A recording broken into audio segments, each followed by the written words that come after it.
हरियालीपुर नामक एक छोटे से गांव में सुखिया नाम का एक गरीब किसान रहता था। सुखिया हमेशा अपनी किस्मत को कोसता रहता था। एक दिन उसकी पत्नी बिंदिया उससे बोली, ए जी, यह क्या रोज रोज अपनी किस्मत को कोसते रहते हो? आपको शायद पता नहीं, जो अपनी किस्मत पर रोते हैं, एक दिन किस्मत सचमुच उनसे रूठ ही जाती है। अरे तो वैसे भी हमारी किस्मत कौन सी बड़ी मेहरबान चल रही है। अरे अपने पड़ोसी किसानों को देखो, कितने खुशहाल है। हर एक वो है और एक हम है।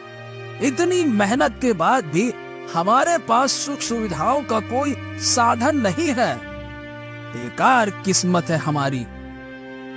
धीरज रखिए, आपके पास भी वो सारी सुख सुविधाएं जरूर आएंगी जो हरियालीपुर के और किसानों के पास है।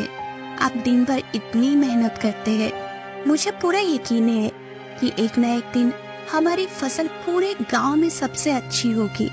तब देखिएगा, हमारे दिन बदल जाएंगे। अरे बिंदिया, यही सोचते सोचते जवानी से बुढ़ापे की दहलीज तक आ चुका हूं मैं। हमारी बेटी राधा, अरे देखो तो सही, विवाह योग्य हो गई है। अरे कभी सोचा है, अगर हमारे हालात ऐसे ही रहे तो हम राधा का विवाह करेंगे कैसे? सोचा है क्या? चिंता मत कीजिए, हमारी राधा हरियालीपुर की सबसे सुंदर लड़की है। उसकी सुंदरता के चर्चे दूर दूर तक फैले हैं। कोई ना कोई अच्छा वक्त मिल ही जाएगा। अपनी पत्नी की बात सुनकर सुखिया चुपचाप अपने खेत में चला गया और कड़ी धूप में हाल चलाने लगा। हाल चलाकर थोड़ा आराम करने के लिए वो पेड़ के नीचे बैठा ही था कि तभी हरियालीपुर गांव का जमींदार वहां आ पहुंचा। मुस्कुराते हुए उसने सुखिया की ओर देखा और बोला, कैसा हो सुखिया? लगता है काफी मेहनत की है जो थक गए हो। अरे जमींदार, तुम आज मेरे खेत की ओर कैसे निकल आए? तुमसे एक बहुत ही जरूरी काम था सुखिया। वह कैसा काम? सुखिया देखो, तुम्हारी एक सुंदर बेटी है और मेरा भी एक सुंदर बेटा है। मैं चाहता हूँ कि तुम अपनी बेटी का विवाह मेरे बेटे से कर दो। सुखिया आप विश्वास भरी नजरों से जमींदार की ओर देखकर बोला, हाँ, अरे जमींदार, मेरे तो भाग्य खुल गए। मेरे लिए इससे बड़ी सौभाग्य की बात और क्या होगी। अरे अरे मेरी बिटिया हरियालीपुर के जमींदार के घर की बहू बने। ये तो बहुत अच्छी बात है। लेकिन मुझे दहेज में तुम्हारी ये सारी खेती चाहिए। ये सुनकर सुखिया बुरी तरह से चौंक पड़ा। अरे जमींदार, अगर मैं ये सारी खेती दहेज में दे दूंगा तो फिर मैं क्या करूंगा? वो सब मुझे नहीं पता। अगर तुम अपनी बेटी को मेरी हवेली की बहू बनाना चाहते हो तो तुम्हें कुछ तो कुर्बानी देनी पड़ेगी। इतना कहकर जमींदार वहां से चला गया।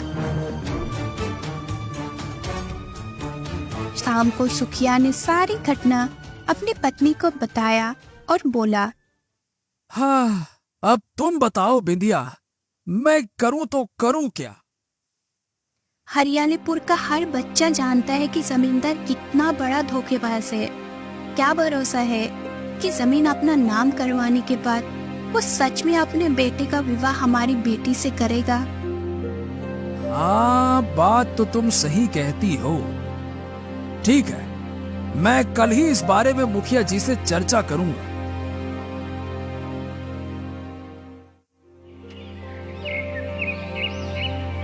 अगले दिन सुखिया मुखिया के घर चला गया और सारी घटना बताते हुए बोला, हाँ, अब तुम ही बताओ मुखिया जी, क्या मुझे जमींदार की बात पर भरोसा करना चाहिए या फिर नहीं? बताओ। देखो सुखिया, तुम जमींदार को नहीं जानते आजकल उसने लोगों को ठगने का एक नया तरीका ढूंढ निकाला है। क्या मतलब? जमींदार तुमसे पहले भी गांव के 3-4 परिवारों से उनकी बेटियों को बहू बनाने का वादा कर चुका है और उन सब से उनकी जमीनें अपने नाम करवा चुका है। मुझे लगता है जमींदार की नजर अब तुम्हारी जमीन पर है। जहां तक मैं उसे जानता हूं, उसकी नजर बहुत ही बुरी है। अगर उसकी नजर तुम्हारी जमीन पर पड़ चुकी है तो तुम्हें सावधान रहना चाहिए। मुखिया की बात सुनकर उदास सुखिया अपने खेत पर लौट गया और एक घने वृक्ष के नीचे बैठकर उदासी भरे स्वर में बोला, हाँ, काश मेरे पास ऐसा कोई जादू मंत्र होता कि मैं जो चाहता वो हो जाता। तभी सुखिया के कानों में एक साधु की आवाज गूंजने लगी। मूर्ख व्यक्ति, इंसान जो चाहता है वो कभी नहीं होता। हाँ, ईश्वर जो चाहता है वही होता है। सुखिया ने लौटकर देखा तो पीछे एक रहस्यमय साधु खड़ा था जो उसे ध्यान से देख रहा था। कौन है आप? आप तो मेरे गांव से नहीं लगते। तुमने सही पहचाना। एक साधु का कोई गांव नहीं होता। साधु तो एक यात्री होता है। जहां रात गुजारने को ठहर जाए वहीं उसका गांव होता है। हाँ, बातों से आप बहुत पहुंचे हुए साधु लगते हैं।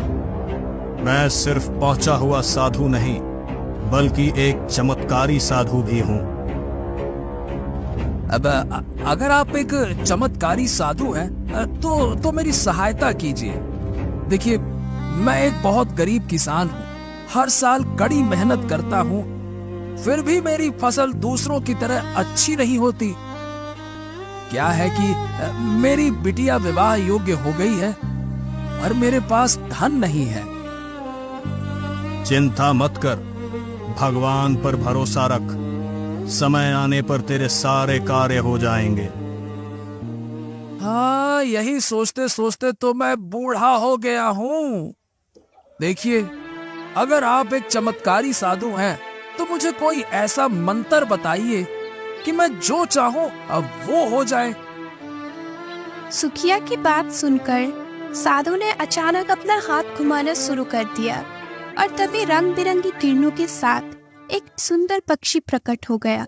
उस पक्षी को देखकर सुखिया हैरानी से अपना आँख फाड़ता हुआ साधु की ओर देखता हुआ बोला, हाँ, ये तो बहुत ही सुंदर पक्षी है। ऐसा पक्षी तो मैंने कभी नहीं देखा। हाँ हाँ हाँ हाँ हाँ हाँ। ये कोई मामूली पक्षी नहीं है, बल्कि एक जादुई पक्षी है। ये तेरी 3 इच्छाएं पूरी करेगा। इसका मतलब अगर मैं इस जादुई पक्षी से कोई भी इच्छा मांगूंगा या बताऊंगा तो वो पूरी हो जाएगी। साधु के कुछ कहने से पहले ही जादुई पक्षी सुखिया से बोला, मैं केवल तेरी इच्छाएं पूरी कर सकता हूँ, पर अगर तू किसी ऐसी वस्तु की इच्छा करेगा जो तेरी किस्मत में नहीं है तो वो तुझे मिलने के बाद भी कोई लाभ नहीं दे पाएगी। क्या मतलब? मतलब साफ है, हमारी किस्मत में जो लिखा होता है वो सही समय पर ही हमें मिलता है, और ये बात तुझे समय आने पर समझ में आ जाएगी। इतना कहकर साधु ने जादुई पक्षी से कहा, मेरे जादुई पक्षी, आज से तुम इसके साथ ही रहोगे। इतना कहकर साधु तेज कदमों से वहां से चला गया। सुखिया जादुई पक्षी को लेकर अपने घर आ गया। जादुई पक्षी को देखकर उसकी पत्नी बिंदिया और पुत्री राधा की आंखें फटी की फटी रह गई। पिताजी, ये तो बहुत ही सुंदर पक्षी है, ये आपको कहाँ से मिला? सुखिया सारी घटना अपनी पत्नी और बेटी को बताते हुए बोला, देखो, ये कोई मामूली पक्षी नहीं है, बल्कि ये एक जादुई पक्षी है। ये मेरी 3 इच्छाएं पूरी करेगा। आपकी हमेशा से एक ही इच्छा रहती है कि आपकी फसल हरियालीपुर में सबसे अच्छी उगे, तो फिर आप इस जादुई पक्षी से यही इच्छा क्यों नहीं मांगते? सुखिया ने जादुई पक्षी की ओर देखते हुए कहा, क्या ये मेरी इच्छा पूरी होगी? ठीक है, इस वर्ष हरियालीपुर में सबसे अच्छी फसल तुम्हारी ही उगेगी, लेकिन इसका मतलब ये नहीं है कि तुम मेहनत करना छोड़ दो। तुम्हें वैसे ही मेहनत करनी होगी जैसे तुम करते आए हो। जादुई पक्षी की बात सुनकर सुखिया मुस्कुराने लगा और उसके बाद उसने अपने खेत में कड़ी मेहनत शुरू कर दी। कुछ ही महीनों बाद सुखिया, उसकी पत्नी पिंदिया और बेटी राधा अब इस वक्त भरी नजरों से अपनी शानदार फसल को देख रहे थे। हाँ साधु महाराज ने सच कहा था, ये जादुई पक्षी तो वास्तव में चमत्कारी निकला। मेरी फसल तो हरियालीपुर में सबसे अच्छी उगी है। अरे देख बिंदिया, देख। आप सही कहते हैं, हम कल सुबह से ही फसल की कटाई शुरू कर देंगे और फिर आप इसे राज्य में बेच आना। मुझे विश्वास है कि फसल को बेचकर हमें इतना अच्छा मुनाफा होगा कि हमारे सारे दुख दर्द दूर हो जाएंगे।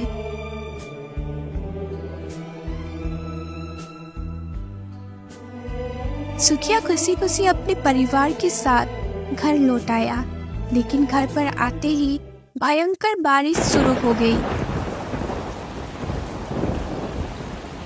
जो रात भर होती रही।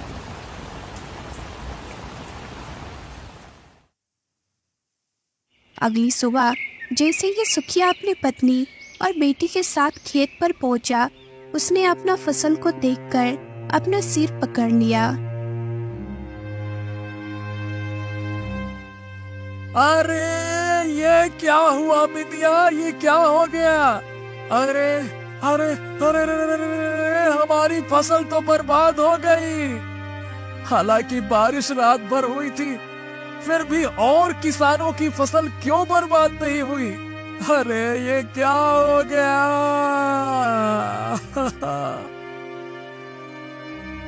तब एक गांव का मुखिया वहां पहुंचा और दुख भरे स्वर में बोला, अरे सुखिया, मुझे तुम्हारी खराब फसल देखकर बड़ा ही दुख हुआ। क्या तुम जानते हो कि कल रात ओले गिरे थे? लेकिन आश्चर्य की बात यह है कि ओले किसी और किसान के खेत में नहीं, केवल तुम्हारे खेत में ही गिरे। शायद तुम्हारी किस्मत में अच्छी फसल नहीं थी।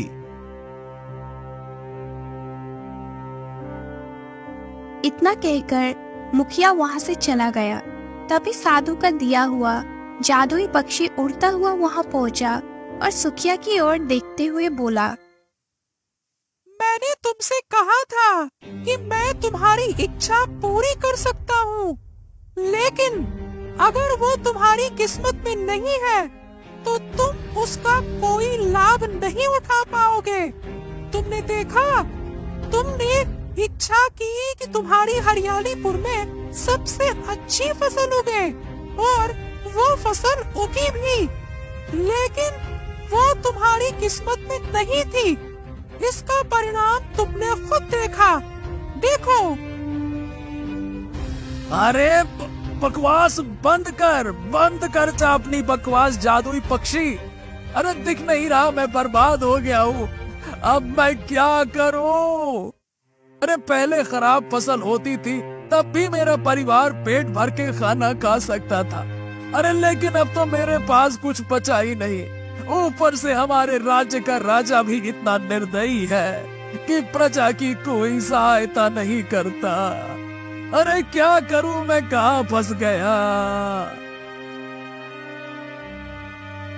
आप चिंता क्यों करते हैं पिताजी?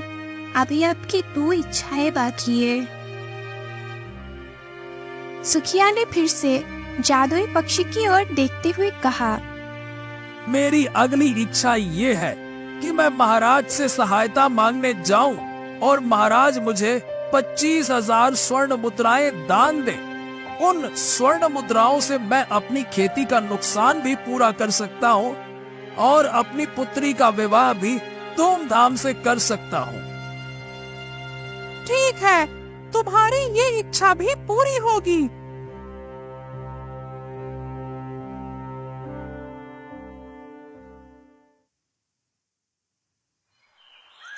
अगले दिन सुखिया किशनगढ़ राज्य के महल के अंदर राजा विक्रम के सामने खड़ा था।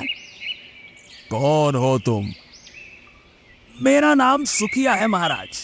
मेरी फसल बर्बाद हो गई है और मैं पूरी तरह से बर्बाद हो गया हूँ। बताओ तुम क्या चाहते हो? महाराज, मेरी एक पुत्री भी है, वो विवाह योग्य हो गई है और मैं चाहता हूँ कि आप मुझे 25,000 स्वर्ण मुद्राएं दान दें ताकि मैं अपनी खेती का नुकसान पूरा कर सकूं और अपनी बेटी का विवाह धूमधाम से कर सकूं। राजा विक्रम अपने मंत्री से बोला, मंत्री जी, वैसे तो मैं प्रजा की मदद नहीं करता, लेकिन न जाने क्यों इस व्यक्ति को देखकर मुझे बहुत दुख हो रहा है। अब ठीक है, इसे जल्दी से स्वर्ण मुद्राएं देकर विदा करो। इसे देखकर मुझे बहुत दुख हो रहा है। कहीं ऐसा ना हो कि मैं रोने लग जाऊं। जल्दी दे दो इसे। मंत्री ने स्वर्ण मुद्राएं देकर सुखिया को महल से विदा कर दिया। सुखिया खुशी खुशी अपने घर की ओर चल पड़ा, लेकिन आधे रास्ते में उसे थकान महसूस होने लगी। हाँ, चलते चलते मेरे तो पैर ही दुखने लगे। चलो एक वृक्ष के नीचे थोड़ा आराम कर लो, फिर आगे चलता हूँ। सुखिया एक वृक्ष के नीचे आराम करने के लिए बैठा ही था कि अचानक एक खतरनाक दिखने वाला व्यक्ति वहां आ धमका और तलवार निकालकर उसे घूरने लगा।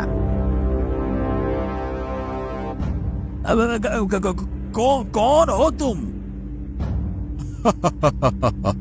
अरे मूर्ख आदमी, क्या तुझे नहीं पता कि तू जिस जंगल में आराम कर रहा है वो जंगल डाकू मान सिंह का इलाका है और मैं हूँ डाकू मान सिंह। चल, तेरे पास जो कुछ भी है मुझे दे दे, नहीं तो मरने के लिए तैयार हो जा। ये सुनकर सुखिया बुरी तरह से घबरा गया। देखो मैं बहुत ही गरीब आदमी हूँ, मुझे छोड़ दो। मेरे पास कुछ नहीं है, बहुत गरीब आदमी हूँ, बहुत पीड़ा से गुजर रहा हूँ। अरे मूर्ख समझता है क्या? तेरी पोटली के कपड़े को मैं अच्छी तरह पहचानता हूँ। यह कपड़ा राजमहल में ही इस्तेमाल होता है। इसका मतलब है कि तू राजमहल से आ रहा है और इस पोटली में जरूर स्वर्ण मुद्राएं हैं। इतना कहकर डाकू मान सिंह ने सुखिया से स्वर्ण मुद्राओं की पोटली छीन ली और वहां से चला गया। सुखिया रोते हुए अपने घर पहुंचा और सारी घटना बताते हुए अपनी पत्नी से कहा, अरे मैं तो बर्बाद हो गया, लुट गया। अरे अब अगर मैं दोबारा महाराज के पास जाऊंगा तो वो मुझे दोषी समझेंगे और दोबारा मेरी कोई सहायता नहीं करेंगे। अरे मैं क्या करूं? तभी वहां जादुई पक्षी आ पहुंचा। अब तुम्हारी केवल आखिरी इच्छा ही बची है। जादुई पक्षी की बात सुनकर सुखिया गहरी सोच में डूबते हुए बोला, अरे अब मैं अपने लिए कुछ भी नहीं मांगूंगा। सुनो, मैं चाहता हूँ कि जमींदार मुझसे दान दहेज के बिना अपने पुत्र का विवाह मेरी बेटी से संपन्न करा दे। मेरी बेटी जमींदार के घर की बहू बन जाएगी और अपना सुखी जीवन व्यतीत करेगी। इससे अधिक मुझे और क्या चाहिए। ठीक है, जैसा तुम चाहो वैसा ही होगा।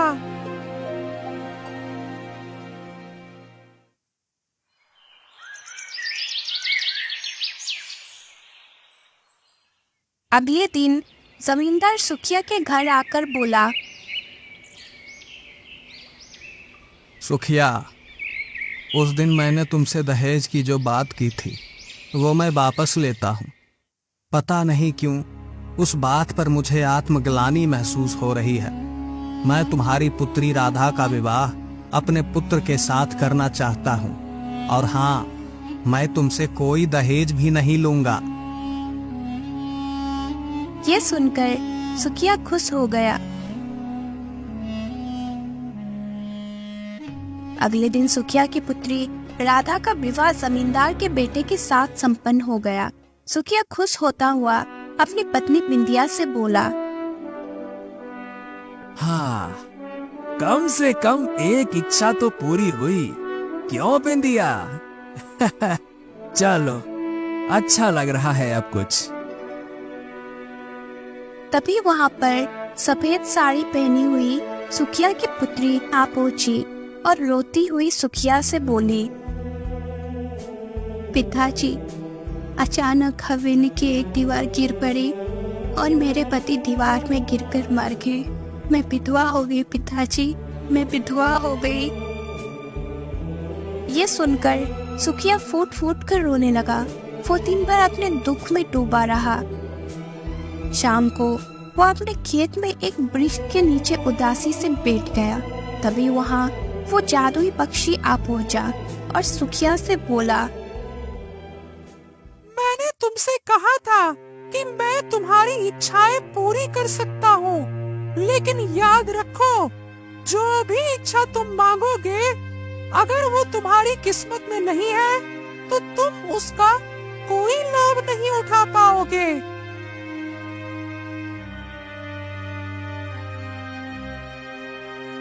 अचानक वहाँ वही साधु आ गया और रहस्यमय अंदाज में सुखिया से बोला, जब पहली बार जादुई पक्षी ने तुमसे बात की थी तब शायद तुम इस बात को नहीं समझे थे, लेकिन मुझे लगता है अब तुम समझ गए हो। अरे साधु महाराज, तो क्या मेरी किस्मत हमेशा ऐसी ही रहेगी? ये क्या किस्मत है? नहीं, मेरी एक बात हमेशा याद रखना, किस्मत उन्हीं की बदलती है जो अपने कर्म को ईमानदारी से करते हैं। वो फल की इच्छा नहीं रखते और भगवान पर भरोसा करते हैं और सही समय का इंतजार करते हैं।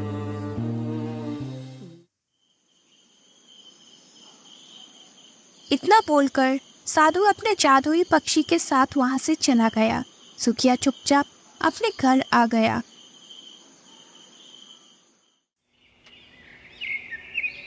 अगली सुबह सुखिया जैसे ही सोकर उठा, तभी दरवाजे की कुंडी पर किसी ने खटखटाया।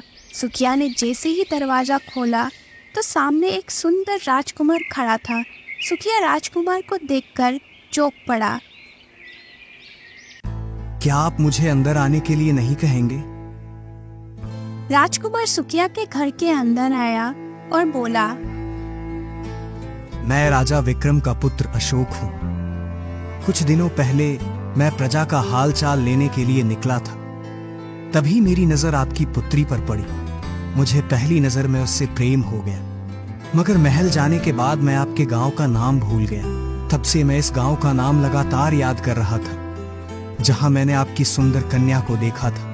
परंतु आज रात मुझे अचानक याद आ गया और मैं यहाँ तक आ पहुंचा। मैं आपकी पुत्री से विवाह करना चाहता हूँ। लेकिन राजकुमार, मेरी पुत्री एक विधवा है। हाँ, मुझे गांव के लोगों ने बताया, परंतु मुझे कोई आपत्ति नहीं है। मैं फिर भी उससे विवाह करना चाहता हूँ और मैं उससे विवाह आज ही करूंगा। राजकुमार उसी दिन सुकिया की पुत्री राधा से मंदिर में विवाह करके अपने महल में ले गया। सुकिया को अभी भी विश्वास नहीं हो रहा था कि उसकी पुत्री किशनगढ़ राज्य की रानी बन चुकी है। सुकिया खुशी के मारे पूरी रात नहीं सोया। अगली सुबह सुकिया जैसे ही सोकर उठा तभी उसने देखा कि उसके घर के अंदर वही डाकू खड़ा था जिसने उससे स्वर्ण मुद्राएं लूटी थी। सुकिया डाकू को देखकर डर गया, लेकिन उसने देखा कि डाकू सुकिया से ज्यादा डरा हुआ था। मुझे पता चला कि तुम्हारी पुत्री का विवाह राजा विक्रम के पुत्र अशोक से हो गया। जब मैंने सुना तो मैं बुरी तरह से डर गया, क्योंकि मैं हरियालीपुर गांव आता जाता रहता हूँ। मैं तुम्हारी 25,000 स्वर्ण मुद्राएं वापस लौटाने आया हूँ और मैं डकैती का काम भी छोड़ रहा हूँ। तुम मेरी शिकायत अपने दामाद से मत करना, नहीं तो वो मुझे फांसी पर लटका देगा। कृपया करके मेरा मान रख लेना, मैंने तुम्हारे पैसे वापस कर दिए। इतना बोलकर डाकू मानसिंह 25,000 स्वर्ण मुद्राएं वापस लौटाकर वहां से भाग गया। सुकिया खुशी से अपनी पत्नी से बोला, अरे बिंदिया, अब तो हमारे काम लगातार बन रहे हैं। हाँ, अच्छा लग रहा है। अब तुम देर मत करो, हमारे पास खेती करने के लिए बीज नहीं है। तुम राज्य में जाकर अच्छे बीज खरीद कर लाओ। सुखिया ने वैसे ही किया। अच्छे बीज खरीदकर अपने खेत में बो दिए। कुछ ही महीनों के बाद उसकी फसल हरियालीपुर की सबसे अच्छी फसल उगकर तैयार हो गई। अगले दिन सुखिया अपने खेत का फसल काटकर राज्य में बेच आया। उसका फसल उसके गांव में सबसे महंगी बिकी। सुखिया अपने घर में बैठा अपनी पत्नी से इसी के बारे में चर्चा कर रहा था कि तभी वही साधु रंग बिरंगी किरणों के साथ वहां प्रकट हो उठा।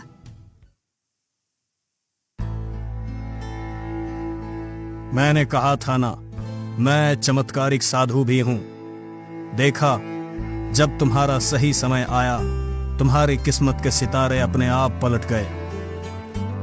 अरे अरे, मुझे विश्वास हो गया साधु महाराज कि हमारी किस्मत में जो लिखा होता है वो हमें सही समय आने पर ही मिलता है, और सही समय हमारे लिए क्या है ये ईश्वर से बेहतर और कोई नहीं जानता।